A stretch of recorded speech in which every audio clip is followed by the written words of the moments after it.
तिरुपती बालाजीला आपण सगळे जातो, पण व्यंकटेश्वर स्वामी तिरुमलाला कसे आले ही कथा खूप कमी लोकांना माहिती आहे। ही कथा खरं तर तिरुमलामध्ये सुरू होत नाही, ही कथा वैकुंठापासून सुरू होते।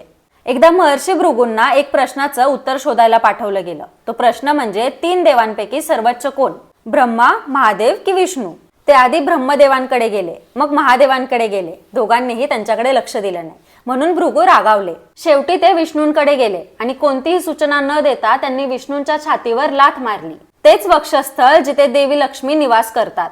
विष्णू काहीच बोलले नाही, उलट ऋषींच्या पायाला लागला असेल म्हणून त्यांनीच माफी मागितली। विष्णू शांत राहिले, पण माता लक्ष्मी नाही। त्यांना आपला अपमान झाल्याचं वाईट वाटलं आणि एकही शब्द न बोलता त्या वैकुंठ सोडून गेल्या। माता लक्ष्मी गेल्यावर वैकुंठ वैकुंठासारखं राहिलंच नाही, म्हणून विष्णूंनीही स्वर्ग सोडला आणि पृथ्वीवर श्रीनिवास रूपाने शेषाचल पर्वतावर आले, म्हणजेच आजचं तिरुमला। यानंतर त्यांनी पुढे जाऊन देवी पद्मावती म्हणजेच माता लक्ष्मींचा अवतार यांच्याशी विवाह केला आणि तिरुमलावरच स्थायिक झाले। या विवाहासाठी श्रीनिवासांनी कोणाकडून कर्ज घेतलं होतं हे तुम्हाला माहिती असेल तर कमेंट्स मध्ये नक्की सांगा।